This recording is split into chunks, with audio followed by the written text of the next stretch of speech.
যে পবিত্ৰ ক্ষণতে উজ্বলি উঠা খ্ৰীষ্টৰ জ্যোতি গ্ৰহণ কৰাই ভক্তি বচন এই মাথোন আমাৰ মিনতি গ্ৰহণ কৰাই ভক্তি বচন এই মাথোন। নমস্কাৰ প্ৰিয় দৰ্শক, ভক্তিবচন অনুষ্ঠানলৈ আপোনাক স্বাগতম জনাইছোঁ। আপুনি বাৰু ভালে আছেনে? মোৰ বিশ্বাস ঈশ্বৰে আপোনাক সুস্থ আৰু সুৰক্ষিত ৰাখিছে। আপুনি যদি আমাৰ এই অনুষ্ঠানত প্ৰথমবাৰ উপস্থিত আছে বা আমাৰ এই অনুষ্ঠানৰ বিষয়ে একো নাজানে, তেন্তে জনাও যে এই অনুষ্ঠানৰ জৰিয়তে বাইবেলৰ পৰা ঈশ্বৰৰ বাক্য ধাৰাবাহিকভাৱে অধ্যয়ন কৰি থকা হৈছে। আমাৰ বিশ্বাস ঈশ্বৰৰ বাক্যৰ এই আলোচনা আপোনাৰ শুনি ভাল লাগিব। তেতিয়াহ'লে আহক শুনো ঈশ্বৰৰ বাক্যই কি কৈছে।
পাপৰ সাগৰতে আছিলো হাবুডুবুখাই, অবাতে গৈছিলো পথ মোৰ বিচাৰি নাপায়। তুমি আহি প্ৰেম কৰি, তুমি আহি প্ৰেম কৰি নতুন জীৱন মোক দিলা। যিছু মোক ভাল পোৱা। নমস্কাৰ। খ্ৰীষ্টীয় বিশ্বাসী ভাই ভনীসকললৈ বিশেষভাৱে প্ৰস্তুত কৰা আমাৰ এই বাইবেল অধ্যয়নৰ ধাৰাবাহিক অনুষ্ঠান ভক্তিবচনলৈ আপোনালোক সকলোকে উষ্ম আদৰণি জনাইছোঁ। আমি এতিয়া বাইবেলৰ নতুন নিয়ম খণ্ডৰ প্ৰথমখন পুস্তক মুঠিয়ে লিখা শুভবাৰ্তা নামৰ পুস্তকখন অধ্যয়ন কৰি আছোঁ। আপুনি যদি আমাৰ আগৰটো অনুষ্ঠান চাইছিল, তেনেহ'লে আপোনাৰ নিশ্চয় মনত আছে যে আমি যোৱা অনুষ্ঠানত এই মুঠিয়ে লিখা শুভবাৰ্তা পুস্তকখনৰ 22 নম্বৰ অধ্যায়ৰ 23 নম্বৰ পদৰ পৰা 23 নম্বৰ অধ্যায়ৰ 22 নম্বৰ পদলৈকে পঢ়ি তাৰ ভিত্তিত আগবঢ়োৱা আলোচনা শুনিবলৈ পালোঁ। আজিৰ অনুষ্ঠানত আমি মুঠিয়ে লিখা শুভবাৰ্তাৰ 23 নম্বৰ অধ্যায়ৰ 23 নম্বৰ পদৰ পৰা 24 নম্বৰ অধ্যায়ৰ 3 নম্বৰ পদলৈকে পঢ়ি তাৰ ভিত্তিত আলোচনা আগবঢ়াব ওলাইছোঁ। আমি পাই আছোঁ যে প্ৰভু যীশুৱে ধৰ্মীয় নেতাসকলৰ দুখ আঙুলিয়াই দি অতি চোকা ভাষাৰে কথা কৈ আছে। তেওঁ তেওঁলোকক কপটীয়া বুলি কৈ তেওঁলোকৰ সন্তাপ হ'ব বুলি ঘোষণা কৰিছে। এতিয়া আমাৰ প্ৰভুৰ তীব্ৰ নিন্দা শুনকচোন। 23 নম্বৰ অধ্যায়ৰ 23 নম্বৰ পদ পাঠ কৰি দিম। হায় হায় কপটীয়া অধ্যাপক আৰু ফৰিচীবিলাক, তোমালোক সন্তাপৰ পাত্ৰ, কিয়নো তোমালোকে পদিনা, গোৱামুৰি আৰু জিৰাৰ 10ম ভাগ দান কৰা, কিন্তু বিধানৰ মাজৰ গুৰুতৰ ভাগ যি ন্যায় বিচাৰ, দয়া আৰু বিশ্বাস, এইবোৰ এৰিলা হওক। কিন্তু এইবোৰ পালন কৰা আৰু সেইবোৰকো নেৰা তোমালোকৰ উচিত আছিল। সেই ধৰ্মীয় নেতাসকলে পদিনা, গোৱামুৰি আৰু জিৰাৰ দৰে সৰু সৰু উৎপাদিত সামগ্ৰীবোৰৰো 10ম ভাগ দিয়াত গুৰুত্ব দিয়ে। সেই নিয়ম পালন কৰিবলৈ তেওঁলোক সদায় সতৰ্ক আছিল। কিন্তু প্ৰভু যীশুৱে কৈছে, তোমালোকে বিধানৰ যি গুৰুতৰ ভাগ সেইবোৰ পালন নকৰা, সেইবোৰ এৰি দিছা। আৰু সেই গুৰুতৰ ভাগবোৰত তেওঁলোকে গুৰুত্ব দিয়া হ'লে সেইবোৰেই তেওঁলোকক খ্ৰীষ্টক স্বীকাৰ কৰিবলৈ আগুৱাই আনিলেহেঁতেন।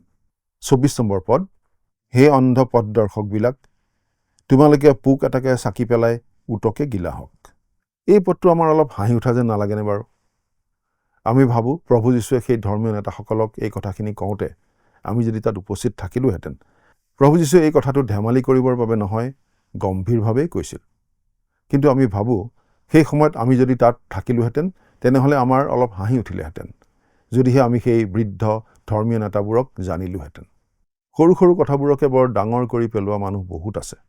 এজন পালকে লিপষ্টিক ব্যৱহাৰৰ বিষয়ে তৰ্ক কৰা এগৰাকী মহিলাৰ কথা কৈছিল। মহিলাগৰাকীয়ে ভাবিছিল যে সেইটো এটা বৰ ভয়ংকৰ অপৰাধ। তেওঁ লিপষ্টিক ব্যৱহাৰ নকৰিছিল, কিন্তু তেওঁৰ জিভাখন পালকগৰাকীৰ চিনাকি যিকোনো ব্যক্তিৰ তুলনাত আটাইতকৈ লেতেৰা আৰু নীচ আছিল। মহিলাগৰাকীয়ে সেইটো বেয়া বুলি নাভাবিছিল, কিন্তু লিপষ্টিক লোৱাটো ভয়ংকৰ অপৰাধ বুলি ভাবিছিল। সঁচা কথা ক'বলৈ গ'লে জিভাৰ মূৰত লাগি থকা গুজবৰ যি ৰং, বিশেষকৈ যেতিয়া ইয়াক কাৰোবাৰ সুনাম নষ্ট কৰিবলৈ ব্যৱহাৰ কৰা হয়, ওঠত অলপ ৰং কৰাৰ বাবে ব্যৱহাৰ কৰা লিপষ্টিকতকৈ বহুত বেছি বেয়া। সঁচাকৈ মানুহে কেনেকৈ সৰু মাখি এটাও মুখেৰে যাবলৈ নিদিয়ে অথচ প্ৰকাণ্ড উট এটাও গিলি দিব পাৰে, সেই আচৰিত কথা। 25 নম্বৰ পদ, হাই হাই কপটীয়া অধ্যাপক আৰু ফৰিচীবিলাক, তোমালোক সন্তাপৰ পাত্ৰ, কিয়নো তোমালোকে বাতি কাঁহীৰ বাহিৰ ফাল নিকা কৰা, কিন্তু ভিতৰ ফাল অপহৰণ আৰু অপৰিমিততাৰে পৰিপূৰ্ণ। ফৰিচীবিলাকে বাহ্যিক বিষয়বোৰৰ ওপৰত গুৰুত্ব দিছিল। আজিকালিও প্ৰায়বিলাক খ্ৰীষ্টীয় মণ্ডলীয়েও বাতি কাঁহীৰ বাহিৰ ফালটো নিকা কৰা কামতহে ব্যস্ত হৈ থাকে। তেওঁবিলাকে সকলো ধৰণৰ আনুষ্ঠানিকতা পালন কৰি আছে। তেওঁলোকে অতি উত্তম সা সঁজুলিবোৰ পাবলৈ বিচাৰে। বাহিৰত তেওঁবিলাকে অতি সুন্দৰভাৱে আৰু ধাৰ্মিকভাৱে কথা পাতে, কিন্তু ভিতৰ ফালে তেওঁবিলাক পাপত লিপ্ত হৈ থাকে। আনকি বহু ক্ষেত্ৰত এনেকুৱাও দেখা যায় যে তেওঁলোকে পাপ শব্দটোৱে ভাল নাপায়, কিন্তু বাহ্যিক আনুষ্ঠানিকতাবোৰে মানুহৰ আভ্যন্তৰীণ দুৰ্নীতি পৰিষ্কাৰ কৰিব নোৱাৰে। ফৰিচীসকলে বাস্তৱৰ ঠাইত আচাৰ ব্যৱহাৰ, বিশ্বাসৰ সলনি আনুষ্ঠানিকতা আৰু ঈশ্বৰৰ ঠাইত কিছুমান লিখিত উপাসনা পদ্ধতিহে ব্যৱহাৰ কৰিছিল। 26 নম্বৰ পদ পঢ়ি দিম, হে অন্ধ ফৰিচী, আগেয়ে বাতি কাঁহীৰ ভিতৰ ফাল নিকা কৰা, তেহে তাৰ বাহিৰ ফালো নিকা হ'ব। আমি প্ৰভু যীশুৰ এই কথাটো ভুল বুজা উচিত নহয়। তেওঁ বাহিৰ ফালটো নিকা হ'ব নালাগে বুলি কোৱা নাই, কিন্তু যেতিয়া ভিতৰ ফালটো লেতেৰা কিন্তু বাহিৰ ফালটো নিকা হয় তেতিয়া একো লাভ নাই। প্ৰথমতে নিকা কৰিব লাগিব ভিতৰ ফালটো। 27 নম্বৰ পদ, হাই হাই কপটীয়া অধ্যাপক আৰু ফৰিচীবিলাক, তোমালোক সন্তাপৰ পাত্ৰ, কিয়নো তোমালোক বগাকৈ লিপা মৈদামৰ নিচিনা। সেইবোৰৰ বাহিৰ ফালে দেখিবলৈ সুন্দৰ, কিন্তু ভিতৰ ফালে মৰা মানুহৰ হাড় আৰু সকলো প্ৰকাৰ মলিৰে পৰিপূৰ্ণ। আমি ভাবোঁ আমাৰ প্ৰভুৱে ব্যৱহাৰ কৰা এইটো আটাইতকৈ ভয়ংকৰ উপমা।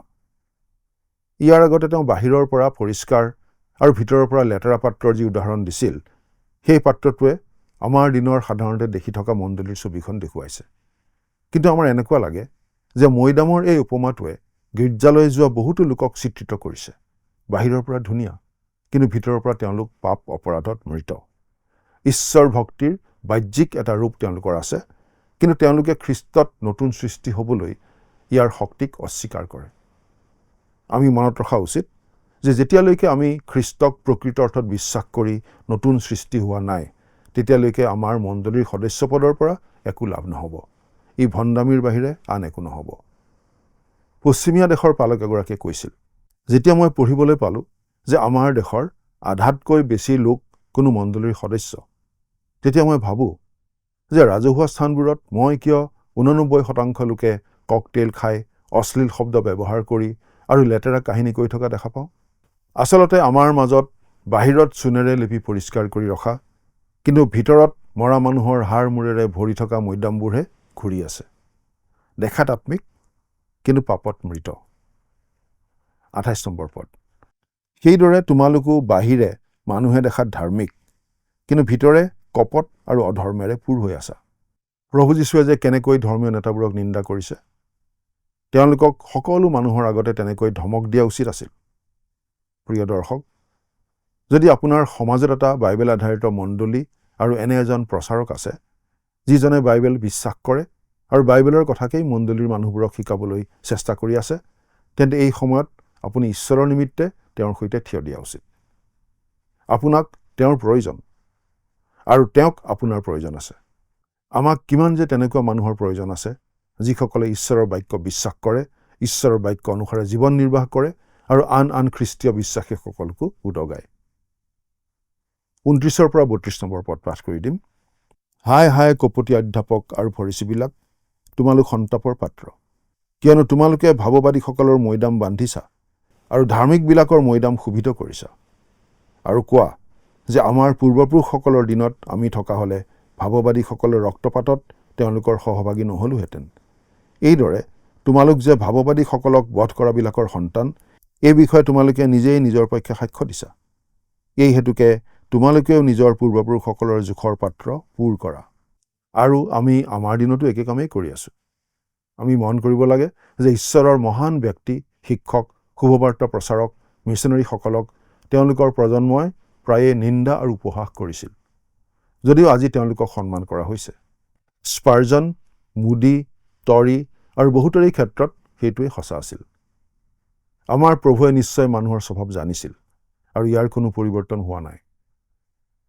তোমালোকে ভাৱবাদীসকলৰ মৈদাম বান্ধিছা আৰু ধাৰ্মিকবিলাকৰ মৈদাম শোভিত কৰিছা। এই হেতুকে তোমালোকেও নিজৰ পূৰ্বপুৰুষসকলৰ জোখৰ পাত্ৰ পূৰ কৰা। অতীতৰ ভাৱবাদীসকলক সন্মান জনাই থকা এই একে ধৰ্মীয় নেতাবোৰেই অতি সোনকালে তেওঁলোকৰ লগত কথা পাতি থকা ঈশ্বৰৰ পুত্ৰ যীশুক ক্ৰুচত দিবলৈ ৰোমিয়া শাসনকৰ্তাক বাধ্য কৰিব। এতিয়া এই কথাখিনিয়ে আমাৰ অন্তৰত বিশেষ প্ৰভাৱ পেলাব। পাঠ কৰি দিম 33 নম্বৰ পদ। হে সৰ্পগণ, কাল সৰ্পৰ বংশ, তোমালোকেনো কেনেকৈ নৰকৰ দণ্ডৰ পৰা সাৰিবা? ইয়াতকৈ শক্তিশালী ভাষা আমি কল্পনা কৰিব নোৱাৰোঁ। তেওঁলোকক প্ৰভু যীশুৱে সৰ্পৰ বংশ বুলি কৈ আচলতে কি বুজাইছে? প্ৰভু যীশুৱে কৈছে যে তেওঁলোক সৰ্পৰ সতি সন্ততি। প্ৰভু যীশুৰ এই কথাটোৱে মানুহৰ সাৰ্বজনীন ভাতৃত্ববোধ আৰু ঈশ্বৰৰ সাৰ্বজনীন পিতৃত্বৰ মতবাদটো নস্যাৎ কৰিছে। যদিহে আমি যীশুখ্ৰীষ্টক অগ্ৰাহ্য কৰোঁ, তেন্তে পিতৃ ঈশ্বৰে আমাৰ ওপৰত কোনো দাবী নখটায়। ঈশ্বৰৰ সন্তান হোৱাৰ উপায়টো আমাক বাইবেলত এনেদৰে জনাই দিয়া হৈছে। তথাপি যিমান মানুহে তেওঁক গ্ৰহণ কৰিলে, অৰ্থাৎ তেওঁৰ নামত বিশ্বাস কৰিলে, সেই সকলোকে ঈশ্বৰৰ সন্তান হ'বলৈ তেওঁ ক্ষমতা দিলে। যোহন 1 নম্বৰ অধ্যায়ৰ 12 নম্বৰ পদ। মুঠিৰ এই পদকেইটাত প্ৰভুৱে অতি কঠোৰভাৱে কথাবোৰ কৈছে। তেওঁ এনে এটা মত আগবঢ়াইছে যিটো বৰ্তমান সময়ৰ উদাৰ মনোভাৱৰ লোকসকলৰ অনেকৰ বাবে অলপ বেছি চোকা। যীশুখ্ৰীষ্ট এই জগতলৈ আহিছিল আমাৰ পাপৰ প্ৰায়শ্চিত্ত কৰিবলৈ, আমাৰ পাপৰ শাস্তি নিজৰ গাত লৈ আমাৰ হকে বলি হ'বলৈ, কাৰণ তেওঁ আমাক প্ৰেম কৰে। কিন্তু আমি যদি তেওঁক অস্বীকাৰ কৰোঁ, তেন্তে তেওঁ আমাৰ ন্যায় বিচাৰ কৰোঁতাহে হৈ পৰিব। 34 আৰু 35 নম্বৰ পদ পঢ়ি দিম। এই নিমিত্তে চোৱা, মই তোমালোকৰ ওচৰলৈ ভাৱবাদী, জ্ঞানী আৰু অধ্যাপকসকলক পঠাওঁ। তেওঁলোকৰ মাজৰ জনদিয়েকক তোমালোকে বধ কৰিবা, ক্ৰুচতো দিবা। জনদিয়েকক তোমালোকে নামঘৰত কোবাবা আৰু নগৰে নগৰে তাৰণা কৰিবা। তাতে ধাৰ্মিক হেবলৰ ৰক্তপাতৰ পৰা বৰশীয়াৰ পুতেক যি জখৰীয়াক তোমালোকে মন্দিৰ আৰু বেদীৰ মাজত বধ কৰিলা, তেওঁৰ ৰক্তপাতলৈকে পৃথিৱীৰ ওপৰত সকলো ধাৰ্মিকৰ ৰক্তপাতৰ দোষ তোমালোকৰ ওপৰত পৰিব। আমাৰ প্ৰভুৱে হেবলৰ ৰক্তপাতৰ পৰা আৰম্ভ কৰি তেওঁবিলাকক বৰ্তমান সময়লৈকে লৈ আহিছে। তেওঁ এইটো অতি স্পষ্ট কৰি দিছে যে ধাৰ্মিকৰ ৰক্তপাতৰ বাবে ঈশ্বৰে ইছৰাইলৰ বিচাৰ কৰিব। তেওঁলোক সাৰি যাব নোৱাৰে। প্ৰভু যীশুৱে কোৱা এই কথাখিনিয়েই আচলতে এদিন সকলোৱে পৰিত্ৰাণ পাব বুলি মানুহৰ মাজত প্ৰচলিত দৰ্শনটোৰ বিৰুদ্ধে প্ৰতিবাদ কৰিছে। প্ৰভু যীশুৱে কৈছে যে তেওঁবিলাকে ৰক্ষা নাপাব। 36 নম্বৰ পদ। মই তোমালোকক স্বৰূপকৈ কওঁ, এই সকলো এই কালৰ লোকবিলাকৰ ওপৰত পৰিব। ইয়াত তেওঁ 70 চনত ৰোমিয়াবিলাকৰ হাতত জেৰুচালেম ধ্বংস হোৱাৰ ভৱিষ্যতবাণী কৰিছে। জেৰুচালেমৰ কি হ'বলৈ গৈ আছিল প্ৰভু যীশুৱে জানিছিল। কিন্তু যি প্ৰভু যীশুৱে এই কঠোৰ নিন্দা কৰিছিল, তেওঁ এতিয়া জেৰুচালেমৰ কাৰণে ক্ৰন্দন কৰা আমি দেখিবলৈ পাম। 37 আৰু 38 পদ। হে ভাৱবাদীসকলক বধ কৰোঁতা আৰু তোমালৈ পঠোৱাবিলাকক শিল দলিয়াই মাৰোতা জেৰুচালেম, কুকুৰাই যেনেকৈ নিজৰ পোৱালীবোৰক ডেউকাৰ তলত চপাই লয়, তেনেকৈ ময়ো তোমাৰ সন্তানবিলাকক কিমানবাৰ চপাবলৈ ইচ্ছা কৰিলোঁ, কিন্তু তুমি সন্মত নহলা। চোৱা, তোমাৰ ঘৰ নিৰ্জন হ'বলৈ তোমালৈ ত্যক্ত হৈ গৈছে। জেৰুজালেমে তেওঁক অস্বীকাৰ কৰিছিল আৰু তেওঁ জেৰুজালেমক অগ্ৰাহ্য কৰিছে। কিন্তু এতিয়া তেওঁ এই নগৰখনৰ বাবে কান্দিছে। হয়, তেওঁ তেওঁলোকক নিন্দা কৰিছিল, কিন্তু তেওঁ তেওঁলোকক ভাল পায় আৰু আহিবলগীয়া বিচাৰৰ বিষয়ে জানি তেওঁ কান্দিছে। D.L. মুডীৰ দিনত এই বক্তব্য দিয়া হৈছিল যে তেওঁৱেই একমাত্ৰ জীৱিত মানুহ যিজনে নৰকৰ বিষয়ে প্ৰচাৰ কৰিব লাগে, কাৰণ তেওঁ ইমান দয়া আৰু সহানুভূতিৰ ভাৱেৰে প্ৰচাৰ কৰিছিল। আৰু নিশ্চয় আমাৰ প্ৰভুৱেও জেৰুজালেমলৈ আহি থকা এই দুখবোৰ অতি দুখেৰে ভগ্ন হৃদয়েৰে উচ্চাৰণ কৰিছিল। আমি মনত পেলোৱা উচিত যে কিছুমান মানুহে তেওঁক জিৰিমিয়া বুলি ভাবিছিল, কাৰণ যদিও জিৰিমিয়াই পুৰণি নিয়মত আটাইতকৈ কঠোৰ নিন্দাযুক্ত ভাৱবাণীবোৰ দিছিল, তথাপি তেওঁ জেৰুজালেমৰ বাবে বিলাপো কৰিছিল। আমি ভাবোঁ আজি আমি ব্যক্তিগতভাৱে ইয়াৰ দ্বাৰা অনুপ্ৰাণিত নহ'লে নিন্দা কৰা উচিত নহয়। 39 নম্বৰ পদ পঢ়ি দিম।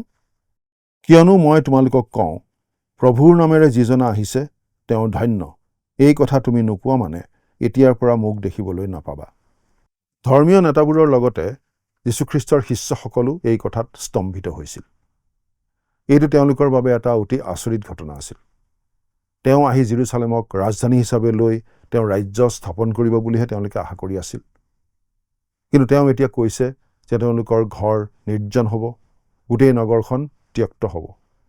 আৰু প্ৰভুৰ নামেৰে যিজন আহিছে তেওঁ ধন্য বুলি নোকোৱালৈকে তেওঁলোকে তেওঁক দেখা নাপাব। ইয়াতে আমি এটা কথা মন কৰা উচিত। আমি দেখিছোঁ যে যদিও তেওঁ এই সময়ত ক্ৰুচলৈ যোৱাৰ পথত আছে, তথাপিও তেওঁ তেওঁলোকক আশ্বাস দিয়ে যে তেওঁ আকৌ ঘূৰি আহিব। আৰু সেইটোৱেই হ'ব তেওঁৰ বিজয়ী প্ৰৱেশ। অৰ্থাৎ স্পষ্টভাৱে ৰাজ্যখনৰ কথাটো পিছুৱাই দিয়া হ'ল। সেই শিক্ষাৰ ওপৰত আপত্তি কৰা বহুতো লোক আছে, কিন্তু সেইটো কৰিবলৈ হ'লে আমাৰ প্ৰভুৰ কথাটোতহে আপত্তি কৰিব লাগিব। তেওঁ শিষ্যসকলক কয় যে তেওঁ এই সময়ত পৃথিৱীত ৰাজ্য প্ৰতিষ্ঠা নকৰে, কিন্তু পুনৰ আহিব সেই ৰাজ্য প্ৰতিষ্ঠা কৰিবলৈ। তাৰ অৰ্থ হ'ল যে ৰাজ্য প্ৰতিষ্ঠাৰ কথাটো পিছুৱাই দিয়া হৈছে। ৰাজ্যৰ কথাটো সাময়িকভাৱে স্থগিত ৰখাৰ ধাৰণাটো পাই পাচনিসকল আচৰিত আৰু হতাশ হৈছিল। গতিকে তেওঁলোকে 3টা প্ৰশ্ন লৈ তেওঁৰ ওচৰলৈ আহে, যিবোৰ আমি পৰৱৰ্তী অধ্যায় অৰ্থাৎ 24 নম্বৰ অধ্যায়ত পাওঁ। মুঠিয়ে লিখা শুভবাৰ্তাৰ 23 নম্বৰ অধ্যায়ৰ আলোচনাটো আমি ইমানতে সামৰিছোঁ। এতিয়া আমি 24 নম্বৰ অধ্যায়লৈ আগবাঢ়ি যাওঁ। মুঠিয়ে লিখা শুভবাৰ্তাৰ 24 আৰু 25 নম্বৰ অধ্যায় দুটা মুঠিয়ে লিখা শুভবাৰ্তাত থকা প্ৰধান 3টা উপদেশৰ অন্তিমটো উপদেশ। এই উপদেশটোক প্ৰভু যীশুৱে জৈতুন পৰ্বতত দিয়া উপদেশ বুলি জনা যায়। এই উপদেশ 3টাৰ পৰিসৰ, বিষয়বস্তু আৰু উদ্দেশ্যৰ বাবেই এইকেইটাক প্ৰধান উপদেশ বুলি কোৱা হয়। প্ৰথমটো হৈছে ঈশ্বৰৰ ৰাজ্যখনৰ সংবিধান, অৰ্থাৎ পৰ্বতত দিয়া উপদেশ। মুঠি 5 পৰা 7 নম্বৰ অধ্যায়ত আমি এই উপদেশটো পাওঁ। ই হৈছে ঈশ্বৰৰ ৰাজ্যখনৰ ব্যৱস্থা। দ্বিতীয়টো উপদেশ হৈছে ৰাজ্যখনৰ ধাৰাবাহিকতা, স্বৰ্গৰাজ্যৰ নিগূঢ় তত্ত্বৰ দৃষ্টান্তসমূহ। মুঠি 13 নম্বৰ অধ্যায়ত আমি এই উপদেশটো পাওঁ। এয়া ৰাজ্যখনৰ বৰ্তমান অৱস্থাটোৰ এটা স্পষ্ট বৰ্ণনা। আৰু তৃতীয়টো হৈছে ৰাজ্যখনৰ অন্তিম অৱস্থা, জৈতুন পৰ্বতত দিয়া উপদেশ। মুঠি 24 আৰু 25 নম্বৰ অধ্যায়ত আমি পাওঁ। ইয়াত আমি পাওঁ ৰাজ্যখনৰ ভৱিষ্যতৰ কথা। প্ৰভু যীশুৱে ধৰ্মীয় নেতাসকলক নিন্দা কৰিলে, ধমক দিলে আৰু তেওঁলোকক নিৰুত্তৰ কৰিলে। জেৰুজালেমৰ পিনে পিঠি দি তেওঁ তেওঁলোকক জনালে যে তেওঁলোকৰ সেই নগৰ নিৰ্জন আৰু পৰিত্যক্ত হ'বলৈ গৈ আছে। পাছে যীশু ধৰ্মধামৰ পৰা ওলাই যাওঁতে তেওঁৰ শিষ্যবিলাকে তেওঁক ধৰ্মধামৰ গাঁথনিবোৰ দেখুৱাবলৈ ওচৰলৈ আহিল। প্ৰভু যীশুৱে তেওঁবিলাকক মাত্ৰ এই কথাটো জনাইছিল যে তেওঁৰ ৰাজ্য সাময়িকভাৱে স্থগিত হৈ থাকিব আৰু ধৰ্মধাম নিৰ্জন আৰু পৰিত্যক্ত হৈ ৰ'ব। সেই ধৰ্মধামখন বহুতো গৃহৰে নিৰ্মিত আছিল। এইটো ধৰ্মধামেই হেৰোদ ৰজাই নিৰ্মাণ কৰিছিল আৰু সেই সময়তো ইয়াৰ নিৰ্মাণ কাৰ্য অব্যাহত আছিল। ধৰ্মধামটো বগা মাৰ্বল পাথৰেৰে নিৰ্মাণ কৰা হৈছিল আৰু অতি বৃহৎ, সুন্দৰ আৰু চমকপ্ৰদভাৱে ইয়াক নিৰ্মাণ কৰা হৈছিল।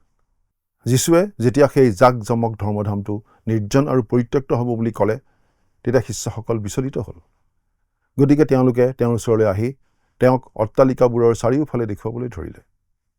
2 নম্বৰ পদ। কিন্তু তেওঁ উত্তৰ দি তেওঁলোকক ক'লে, তোমালোকে এই সকলোকে নেদেখিছানে? মই তোমালোকক স্বৰূপকৈ কওঁ, যি শিল পেলোৱা নহ'ব, ইয়াত এনে এটা শিলো আন এটা শিলৰ ওপৰত এৰা নহ'ব। প্ৰভু যীশুৱে শিষ্যসকলক কৈছে, তোমালোকে যে এই সকলোবোৰ দেখি আছা, শিষ্যসকলে ভাবিছিল যে তেওঁলোকে সেই সকলোবোৰ দেখিছে আৰু তেওঁলোকে তেওঁকো এবাৰ ভালদৰে চাবলৈ কৈছিল। গতিকে তেওঁলোকক কৈছে, তোমালোকে সঁচাকৈ ইয়াক দেখিছানে? আমাৰ সমসাময়িক সমাজত এইটো আমিও বিবেচনা কৰি চাবৰ বাবে এটা ভাল প্ৰশ্ন। আমি সঁচাকৈ আমাৰ চৌপাশৰ জগতখন সঠিকভাৱে দেখিবলৈ পাওঁনে? যেতিয়া কোনোবা সুন্দৰ ঠাইলৈ ফুৰিবলৈ যাওঁ, আমি হয়তো এটাৰ পাছত এটাকৈ ধুনীয়া ঠাইবোৰ দেখি হতবাক হৈ পৰোঁ। কিন্তু আমি যদি অলপ গভীৰভাৱে ভাবি চাওঁ, তেনেহ'লে আমি সেই ঠাইবোৰ যেনেদৰে দেখিব লাগে তেনেদৰে দেখা নাপাওঁ। কাৰণ এই সকলোবোৰ ঈশ্বৰৰ বিচাৰৰ অধীনত আছে। এই সকলোবোৰৰ এদিন বিচাৰ হ'ব আৰু সকলোবোৰ এদিন শেষ হৈ যাব। আমাৰ চাৰিওফালে থকা সাংস্কৃতিক কেন্দ্ৰ, মহান শিক্ষা কেন্দ্ৰবোৰ, আকাশচুম্বী ঘৰবোৰ, মহান চহৰবোৰ, যিবোৰ আজি আমি দেখা পাইছোঁ, সেই সকলোবোৰ এদিন শেষ হ'বলৈ গৈ আছে। এতিয়া সেইটো সম্ভৱ যেন নালাগে আৰু শিষ্যসকলেও ঠিক তেনেকুৱা অনুভৱেই কৰিছিল। যীশুৱে আৰু ক'লে, যি শিল পেলোৱা নহ'ব, ইয়াত এনে এটা শিলো আন এটা শিলৰ ওপৰত এৰা নহ'ব। যদি তেওঁৰ প্ৰথম বক্তব্যই তেওঁলোকক স্তম্ভিত কৰি তুলিছিল, তেন্তে এইখিনি কথাই তেওঁলোকক নিশ্চয় মনত যথেষ্ট আঘাত দিছিল। এটা শিল আন এটা শিলৰ ওপৰত এৰা নহ'ব মানে সেই ধৰ্মধামটো সম্পূৰ্ণৰূপে ধ্বংস কৰি পেলোৱা হ'ব বুলি প্ৰভু যীশুৱে জনাইছিল। জেৰুচালেমৰ ৱেইলিং ৱাল চাবলৈ যোৱা মানুহ এজনক যেতিয়া ভ্ৰমণ পৰিচালকজনে বছৰৰ পাছত বছৰ ধৰি তালৈ কান্দিবলৈ অহা মানুহবোৰৰ বাবে সেই দেৱালৰ শিলবোৰ কেনেদৰে জীৰ্ণ হৈ গৈছে সেইটো দেখুৱাইছিল, তেতিয়া কিন্তু আন এটা কথাইহে মানুহজনৰ দৃষ্টি আকৰ্ষণ কৰিছিল। তেওঁ মন কৰিছিল যে সেই দেৱালখন বহু ধৰণৰ শিলেৰে নিৰ্মাণ কৰা হৈছিল। ইতিহাসে কয় যে ৱেইলিং ৱালখন বিভিন্ন সময়ৰ বিভিন্ন অট্টালিকাৰ পৰা অনা শিলৰ দ্বাৰা গঠিত আছিল। শেহতীয়াকৈ কৰা খনন কাৰ্যতো একেটা কথাই প্ৰকাশ পাইছে। বিভিন্ন যুগৰ সকলো ধৰণৰ শিল তাত আছে। তাৰ অৰ্থ কি? তাৰ অৰ্থটো হ'ল এইয়ে যে এটা শিল আন এটা শিলৰ ওপৰত এৰি দিয়া হোৱা নাছিল। নিৰ্মাতাসকলে গৈ বিভিন্ন ঠাইৰ পৰা শিল তুলিবলগীয়া হৈছিল। কাৰণ 70 চনত ৰোমান টাইটাছে সঁচাকৈয়ে সেই নগৰখন ধ্বংস কৰিছিল। যদিও আমাৰ বাবে এইটো এটা প্ৰাচীন ইতিহাস, শিষ্যসকলৰ বাবে ই আছিল এটা আচৰিত প্ৰকাশ। আমি নিশ্চিত যে তেওঁলোকে নিজৰ মাজত কথা পাতিলে আৰু তাৰ পাছত 3টা প্ৰশ্ন লৈ প্ৰভুৰ ওচৰলৈ আহিল। 3 নম্বৰ পদ, পাছে তেওঁ জৈতুন পৰ্বতৰ ওপৰত বহাত শিষ্যবিলাকে গুপুতে তেওঁৰ ওচৰলৈ আহি সুধিলে, এইবোৰ কেতিয়া হ'ব? আৰু আপোনাৰ আগমন আৰু এই জগতৰ শেষ হোৱাৰ চিন কি? তাক আমাক কওক। এইবোৰ কেতিয়া হ'ব? যেতিয়া এটা শিল আনটোৰ ওপৰত এৰা নহ'ব। দ্বিতীয়তে, আপোনাৰ আগমনৰ চিন কি? এই প্ৰশ্নটোৰ উত্তৰ 23 নম্বৰ পদৰ পৰা 51 নম্বৰ পদত পোৱা যাব। আৰু তৃতীয়তে, এই জগতৰ শেষ হোৱাৰ চিন কি? এই প্ৰশ্নটোৰ উত্তৰ 9 পৰা 22 নম্বৰ পদত আমি বিচাৰি পাম।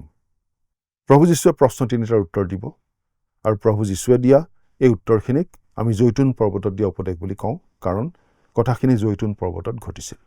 প্ৰথম প্ৰশ্নটো হৈছে, এইবোৰ কেতিয়া হ'ব যেতিয়া এটা শিল আনটোৰ ওপৰত এৰা নহ'ব? মথিৰ শুভবাৰ্তাখনত ইয়াৰ উত্তৰ দিয়া হোৱা নাই। আমি ইয়াক লুকৰ শুভবাৰ্তাত পাওঁ আৰু ইয়াৰ কিছু অংশ মাৰ্কৰ শুভবাৰ্তাত পাওঁ। মথিৰ শুভবাৰ্তাত ইয়াক কিয় অন্তৰ্ভুক্ত কৰা হোৱা নাই? কাৰণ মথি হৈছে ৰাজ্যৰ শুভবাৰ্তা। ই ৰজাক উপস্থাপন কৰে। প্ৰভু যীশুৱেই হৈছে সেই ৰজা। 70 চনত জেৰুচালেমৰ ধ্বংসৰ সৈতে আমি বাস কৰা এই যুগৰ কিবা সম্পৰ্ক আছে, কিন্তু ৰজা আহিবলগীয়া সুদূৰ ভৱিষ্যতৰ লগত ইয়াৰ কোনো সম্পৰ্ক নাই। গতিকে মথিয়ে জৈতুন পৰ্বতত দিয়া উপদেশত সেই অংশটো আগবঢ়োৱা নাই। প্ৰথম প্ৰশ্নৰ উত্তৰটো প্ৰভু যীশুৱে কেনেদৰে দিছে সেইটো আমি লুকৰ শুভবাৰ্তাত এনেদৰে পঢ়িবলৈ পাওঁ। যেতিয়া জেৰুচালেমক সৈন্যবিলাকেৰে বেৰি ধৰা দেখিবা, তেতিয়া তাৰ ধ্বংস ওচৰ চাপিলহি বুলি জানিবা। লুক 21 নম্বৰ অধ্যায়ৰ 20 নম্বৰ পদ। নিঃসন্দেহে প্ৰভু যীশুৱে কোৱা এই কথাবোৰ শুনি থকা বহুতো লোকেই খ্ৰীষ্টপূৰ্ব 70 চনত উপস্থিত আছিল, যেতিয়া ৰোমান সেনাই নগৰখন বেৰি ধৰিছিল আৰু পৃথিৱীৰ বাকী অংশৰ পৰা নগৰখন বিচ্ছিন্ন কৰি পেলাইছিল। তাৰ পাছত অৱশেষত দেৱাল ভাঙি ভিতৰ সোমাইছিল। তাৰ পাছত ৰোমানসকলে যি কৰিলে সেয়া আছিল অতি ভয়ংকৰ। তেওঁলোকে নগৰখন ভাঙি পেলালে আৰু এয়া আছিল ইয়াৰ ইতিহাসৰ আটাইতকৈ ভয়াৱহ ধ্বংসকাৰ্য। 6 শতিকাৰ আগতে নবুখদনেছৰে কৰা ধ্বংসতকৈও অতি বিধ্বংসী। 70 খ্ৰীষ্টাব্দত যেতিয়া ৰোমানসকলে জেৰুচালেম ধ্বংস কৰিছিল তেতিয়া জৈতুন পৰ্বতত দিয়া উপদেশৰ প্ৰথম অংশ পূৰ্ণ হৈছিল। শিষ্যসকলে সোধা পৰৱৰ্তী প্ৰশ্ন দুটা এনে আছিল, আপোনাৰ আগমনৰ আৰু এই জগতৰ শেষ হোৱাৰ চিন কি? প্ৰভুৱে শিষ্যসকলৰ প্ৰশ্নৰ উত্তৰ কালক্ৰম আৰু যুক্তিসংগত ক্ৰমত দিবলৈ ওলাইছে। তেওঁ প্ৰথমে তেওঁলোকৰ শেষ প্ৰশ্নৰ উত্তৰ দিব আৰু শেষত তেওঁলোকৰ দ্বিতীয় প্ৰশ্নটোৰ উত্তৰ দিব। প্ৰভুৱে প্ৰথমে জগতৰ শেষ বা কালৰ শেষ হোৱাৰ চিনটোৰ কথা ক'বলৈ গৈছে। আচলতে জগতৰ শেষ কেতিয়াও নহ'ব। পুৰণি পৃথিৱীখন পাৰ হৈ যাব আৰু দৃশ্যপটলৈ অনা হ'ব এখন নতুন পৃথিৱী। পুৰণি গাড়ীখন বিক্ৰী কৰি নতুন গাড়ী এখন লোৱাৰ নিচিনাকৈ আমাৰ প্ৰভুৱে এখন নতুন পৃথিৱীৰ বাবে পুৰণি পৃথিৱীখন আঁতৰাই পেলাব। আচলতে পৃথিৱীৰ কেতিয়া অন্ত নপৰে, কিন্তু এই যুগৰ অন্ত পৰিব। আৰু এই শব্দটোৱে শিষ্যসকলে প্ৰভু যীশুক কৰা প্ৰশ্নটোত ব্যৱহাৰ কৰিছে। এই জৈতুন পৰ্বতত দিয়া উপদেশত খ্ৰীষ্টই তেওঁৰ আগমনৰ কথা কওঁতে তেওঁ নিজৰ ৰাজ্য প্ৰতিষ্ঠা কৰিবলৈ পৃথিৱীলৈ উভতি অহাৰ কথা কৈছে। ইয়াত মণ্ডলীৰ কোনো উল্লেখ নাই। আচলতে কালৰ শেষত খ্ৰীষ্টীয় মণ্ডলীক আঁতৰাই পেলোৱা হ'ব। শেষকাল অহাৰ আগে আগে খ্ৰীষ্টীয় বিশ্বাসীসকলৰ মণ্ডলীক এই পৃথিৱীৰ পৰা উঠাই স্বৰ্গলৈ লৈ যোৱা হ'ব। আৰু সেই অন্তিম কাল হ'ব আচলতে ইছৰাইল জাতিৰ বাবেহে অন্তিম কাল। প্ৰভু যীশুৱে ইয়াত মহাক্লেশৰ কথা কৈছে আৰু এই উপদেশৰ ই এটা গুৰুত্বপূৰ্ণ বিষয়। আমাৰ অনুষ্ঠানটো আজিলৈ ইমানতে সামৰণি মাৰিব খুজিছোঁ। পৰৱৰ্তী অনুষ্ঠানত পুনৰ লগ পোৱাৰ আশা ৰাখিছোঁ। কিন্তু তাৰ আগতে আহকচোন খন্তেক প্ৰাৰ্থনাত মূৰ নত কৰোঁ। স্বৰ্গত থকা মৰমীয়াল পিতৃ ঈশ্বৰ, তোমাক অশেষ ধন্যবাদ, কিয়নো তোমাৰ বাক্য অধ্যয়ন কৰিবলৈ এই সুযোগ তুমি আমাক আকৌ এবাৰ দান কৰিলা। আমাৰ এই অনুষ্ঠান নিয়মিতভাৱে চাই থকা দৰ্শকসকলৰ বাবে প্ৰাৰ্থনা কৰোঁ। তেওঁলোকৰ জীৱনৰ যি প্ৰয়োজনসমূহ আছে, যি বিষয়বোৰ আছে, বিভিন্ন বিষয়বোৰ লৈ যদি তেওঁলোক কিবা চিন্তাত আছে, সেই সকলো তোমাৰ ওচৰলৈ আনিবলৈ তেওঁলোকক বিশেষভাৱে তুমি উদগনি দিবা। আৰু তেওঁলোকৰ যি প্ৰয়োজনসমূহ আছে সেই সকলো তুমিয়েই পূৰণ কৰি থাকিবা। কিন্তু প্ৰাৰ্থনা আমাৰ মহান ত্ৰাণকৰ্তা নাছৰীয়া যীশুৰ নামত আগবঢ়াইছোঁ। আমেন। প্ৰিয় দৰ্শক, আমাৰ এই ধাৰাবাহিক বাইবেল অনুষ্ঠানটি শুনাৰ বাবে আপোনাক অশেষ ধন্যবাদ জ্ঞাপন কৰিছোঁ। আপুনি নিশ্চয় প্ৰতিদিনে ঈশ্বৰৰ বাক্যৰ সমৃদ্ধি লাভ কৰিছে। আমি বিশ্বাস কৰিছোঁ ঈশ্বৰৰ বাক্যই আপোনাৰ জীৱনত কাম কৰিছে আৰু আপুনি এটা পৰিৱৰ্তিত জীৱন যাপন কৰিছে। আমি যি শুনিছোঁ তাক মনত ৰাখিবলৈ প্ৰতিদিনে বাক্য অধ্যয়নৰ প্ৰয়োজন। আশা কৰিছোঁ আপুনি নিশ্চয় কৰিব। আহক আজিৰ অধ্যয়নৰ প্ৰশ্নটি মন দি শুনো।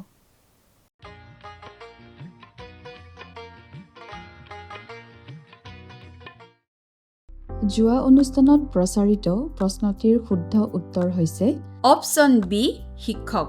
আজিৰ অনুষ্ঠানৰ আধাৰিত প্ৰশ্নটি হৈছে ৰোমানসকলে কেতিয়া জেৰুচালেম ধ্বংস কৰিছিল? অপশ্যন এ 80 খ্ৰীষ্টাব্দত, অপশ্যন বি 60 খ্ৰীষ্টাব্দত, অপশ্যন চি 70 খ্ৰীষ্টাব্দত, অপশ্যন ডি 90 খ্ৰীষ্টাব্দত। প্ৰিয় দৰ্শক, আজিৰ প্ৰশ্নৰ সঠিক উত্তৰটো আজি সন্ধিয়া 6 বজাৰ আগেয়ে আপোনাৰ নাম আৰু ঠিকনাৰে সৈতে আমালৈ 7429840242 নম্বৰত SMS নাইবা হোৱাটছআপৰ যোগে প্ৰেৰণ কৰক।